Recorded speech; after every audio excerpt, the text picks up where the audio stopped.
Hello, Maria. How are you? I'm good, Nazam. How are you, my friend? I'm fine too, and thank you very much for giving me this opportunity to interview Well, thank you for inviting me.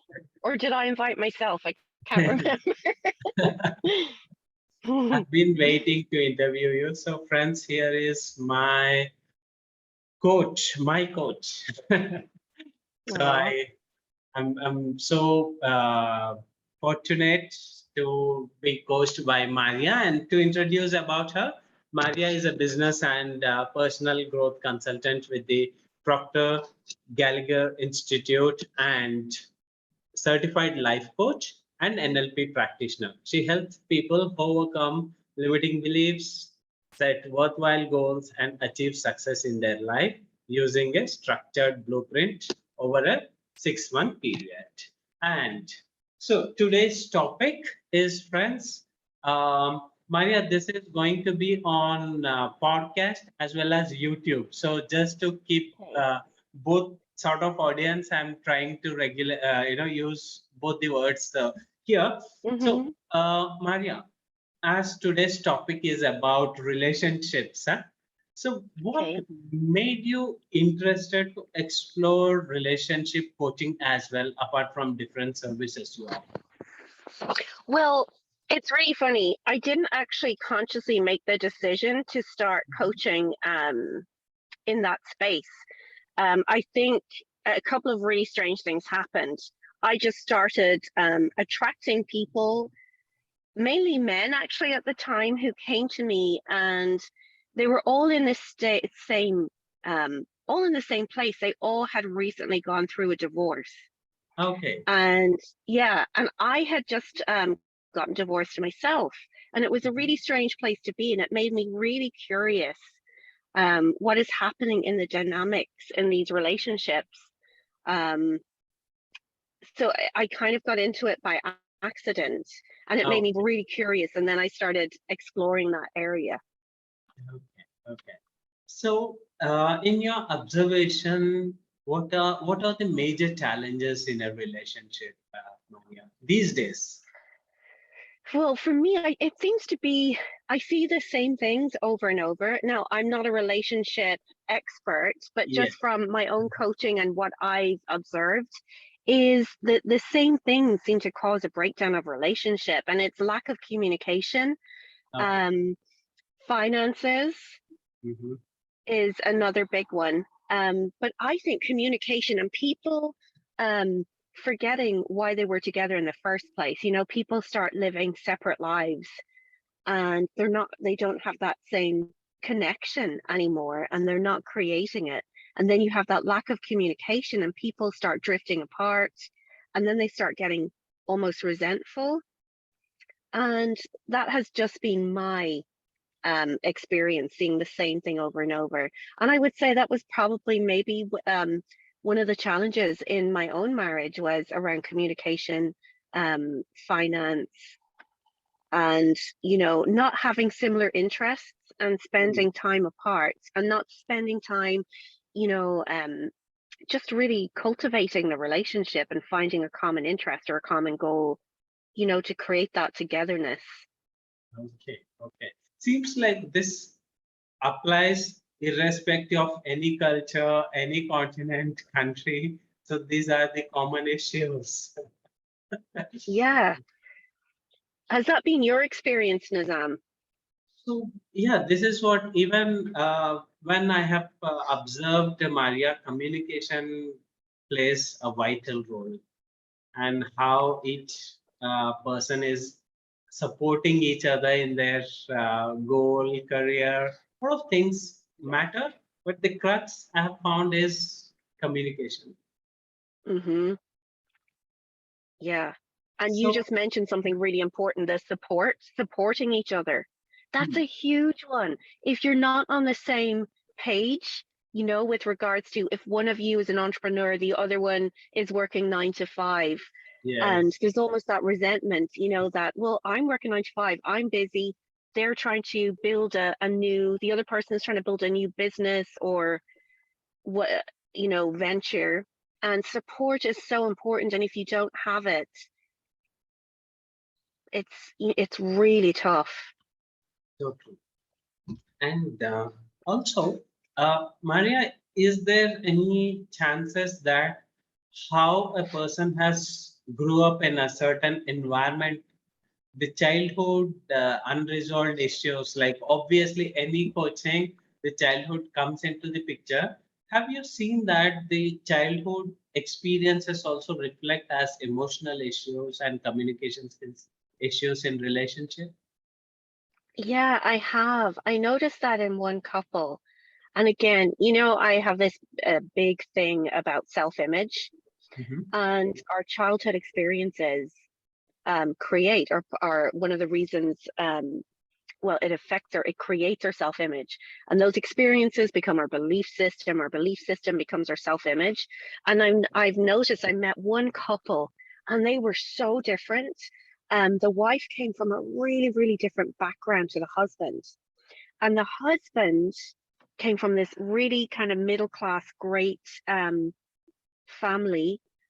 The wife came, she had a very troubled childhood, and she had a lot of issues. Um, and I noticed that they were just seemed like they were from different planets, like completely, they were Oh, from different planets.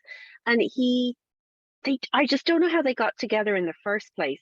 But his self-image, when I asked him, because she had had several affairs, and when I asked him, why did you stick with her during those affairs? He couldn't tell me, but I knew it was because his self-image had made him feel that he wasn't good enough and that this was the only chance he was going to have at a relationship. And he stuck through that relationship, even though she had had several affairs.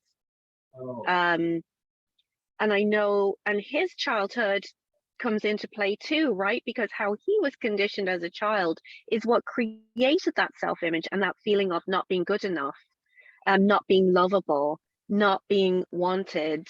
So when this woman, his wife, paid him attention, she was looking for somebody. He came from a very stable background. She didn't. She wanted safety. She wanted stability, security. So but that's not really what she wanted. Although she knew she needed somebody to keep her safe and secure, she wasn't in love with him, and she had several affairs. So yes, I have seen, it amazes me how people's childhoods affect relationships. thank Yeah, you. it's really interesting. Hmm. And what interests you, when it comes to this self-image, it almost applies in every aspect of life, right, Maria? Yeah. So, as this conversation is specific to relationship, could you please provide some tips on how a person can improve their self-image? Well, first of all, I would point you to the book Psycho Cybernetics by Dr. Maxwell Maltz, Mhm. obviously because he was the person who discovered self-image. And he did that as a plastic surgeon because he found that when he operated people that had maybe a facial um, disfigurement or a bump on their nose, when he operated on some of his patients, he noticed an immediate not only physical difference but a psychological difference. They acted so differently, like a different person. And then he, would have the same procedure with someone else, and they acted as if nothing changed, even though they look completely different.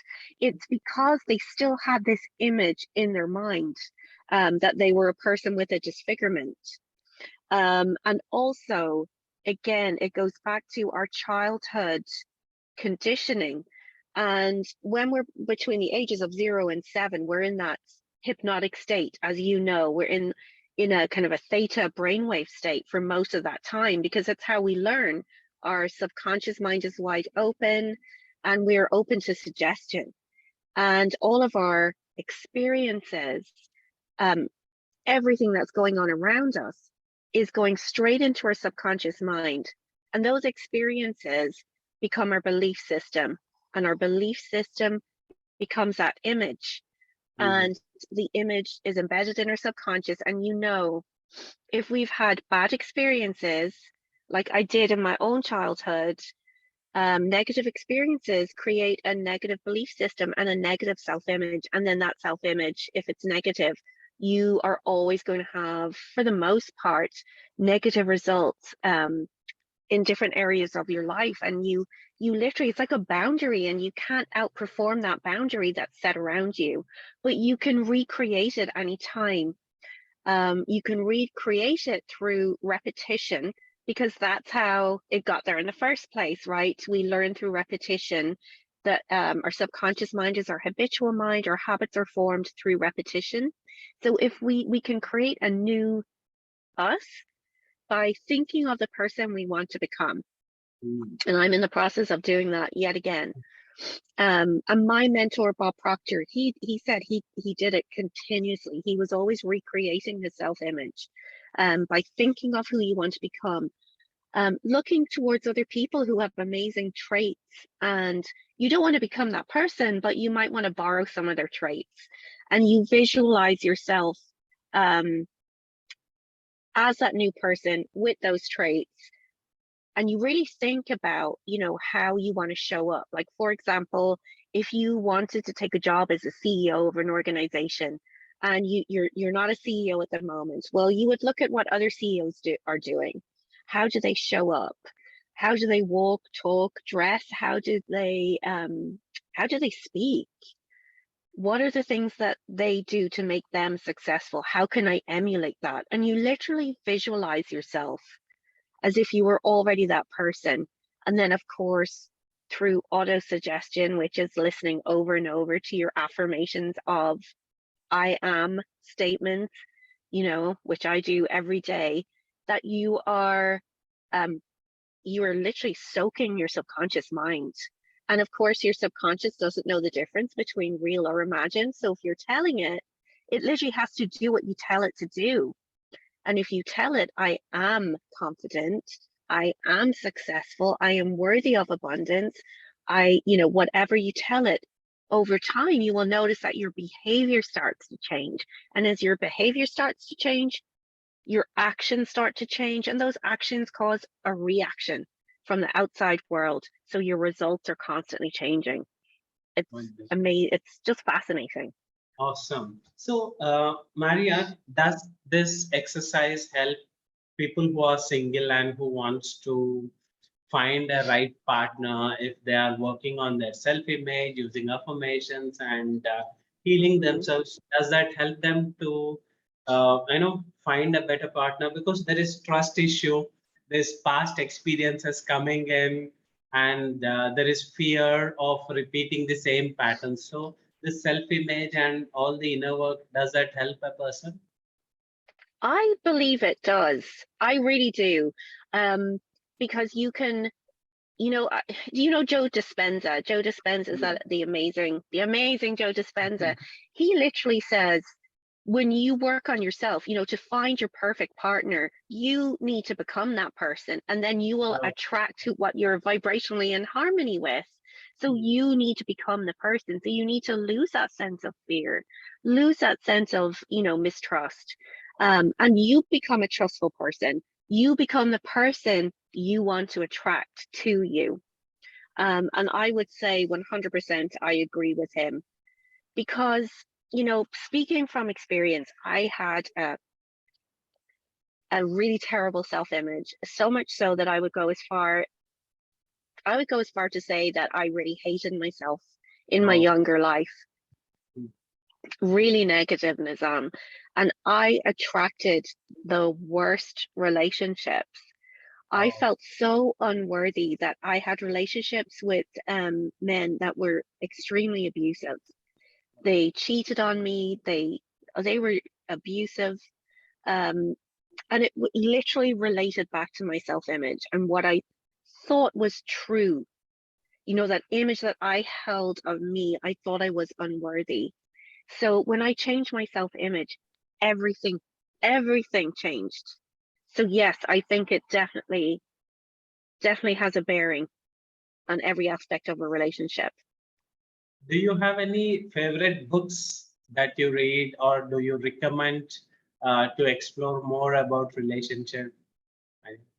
Oh, I love, well, Again, psycho-cybernetics for self-image, and Self-image. also I love it. And then I follow a couple of different people. So I follow a Belgian psychotherapist. Her name is Esther Perel, Mhm. and she has several books. I've read so many of her books, and she is incredible. Can you And please I name some of the books that you have read of this side? well, there's several, but one of my favorites, and that was really eye-opening to me, was she has a book called After the Affair. Okay, After the And Affair. yeah, Okay. After the Affair. Okay, I know that sounds kind of depressing, but she really opened my eyes up to the whole affair topic, and what happens within a relationship to get to that stage, and how you can repair a relationship if you want to after an affair. So she also has a podcast, and she has lots of free, if you have Audible where you can listen to the audiobooks, she has some amazing free content on Audible that you can listen to, and she has a podcast too. I Awesome. love her. Thank you. And Maria, I have seen very few people, but still, I wanted this question to be discussed, this topic. See, the partner has cheated, but here the person blames himself or herself for doing nothing. Like the man whom you were mentioning, their own self-image, they blame that, okay, I'm not good enough. That's the reason my partner has cheated, or that's the reason Yeah. I'm attracting. So I deserve this. I Yes. deserve this, or all that stuff. Like, so could you please give some tips to people who blame themselves for doing nothing? Gosh, I used to do the same thing because I just Okay. felt so unworthy. And my whole thinking pattern was, well, I obviously deserve it because I'm not good enough. You know, I it was awful. And it's like it's like your self-image is looking for validation all the time. Your negative self-image is looking for validation. Well, that happened because obviously I'm just not worthy of love. I'm not lovable. And of course they cheated. But the only advice I can give is change your self-image and everything changes. Because when you realize that the things you're telling yourself, okay, your belief system, I am not good enough. If you just ask yourself one simple question, what proof do you have of that? You'll find that you don't. It's literally something you are telling yourself based on your childhood experiences, but it's not true. Ask yourself every time that voice inside says, I'm not worthy of love, you know, I'm not enough. Ask yourself, well, where did that come from? What proof do I have that I'm not enough? And the thing is, we don't. But because we are habitual beings, we are the type of people we are because we have made the habit of being that type of person. So we are just creatures of habit. And when you make those changes in your habitual subconscious mind that we are good, we are worthy, we are enough, you will start to act and feel like you were enough. And you'll actually look back and think, I cannot believe that I put up with that. Really. Yes, that's a valuable advice about self-image, because these people are blaming and telling themselves that I deserve this. My God, thank you. That was an eye opener. Yeah. I mean, I was that person. Okay. Also, uh, repetitive patterns, Maya. Like some people keep on attracting narcissistic personality. Like, okay, let us remove that word because it is subjective. So what is the definition, etc., etc.? I prefer the dominant personality. They keep on having the similar pattern. Some people are emotionally unavailable, people are being attracted, or sometimes physical abuse. So, is there any connection of inheriting certain qualities of parents by observation, and does that somewhere reflect in the relationship and they are not able to deal with? So very, very typical. Like, you know what they all, I have seen people saying, like, you exactly sound like my father. You Yeah. exactly behave like my mother, and I hate my mother. So that Yeah. I have heard a lot. So anything that we observe and imbibe some personality traits. Yeah, that I have witnessed that too. It's exactly the same thing. It's all to do with our conditioning, and Okay. we attract it then, and then we seek that validation, and the validation keeps showing up because it's so true. I mean, my oh gosh, my mom had narcissistic tendencies, Okay. and then I attracted those relationships that were just with people that were just like my mom. Okay. um you're right, it's exactly what we do until we make a decision that we're going to change it. Yes. So again, any topic that we discuss is coming towards our self-image. Again, self-image forming based on our beliefs about ourselves, and such a beautiful concept this self-image is, Manvi. So, It's incredible, and I really, for a long time, Nizam, I didn't understand why I was getting the results I was getting. okay. I Okay. didn't understand it Hmm. until I understood it, until I met Bob Proctor and I started studying with him. And then I became a certified life coach. And oh, it was just mind blowing to me that even down to the amount of money we earn is all to do with how we've been conditioned. So, Our subconscious mind is such an incredible thing, but it's also a curse in many ways, depending on our conditioning. boon and bane at the same time. Yeah, Okay. yes. So, and last question, Maria. Do you believe that men are from Mars and women are from Venus? So Yeah, yes. what I meant is, are they different? Gosh, yes. That was the book. You just took the words out of my mind. I actually love that book. I really do. I think we are different species, different aliens from different planets. Um, and I follow the author. Isn't it Dr. John Gray? I cannot Yes. remember off the top of my head. He's incredible. He has an incredible resource on YouTube. He has so many videos that are so helpful that will help you understand the opposite sex because we are so different.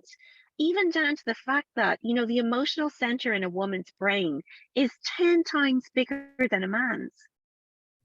So we express so many more emotions than a man, and we look at men thinking, why aren't they responding the way we think they should? We literally are so different.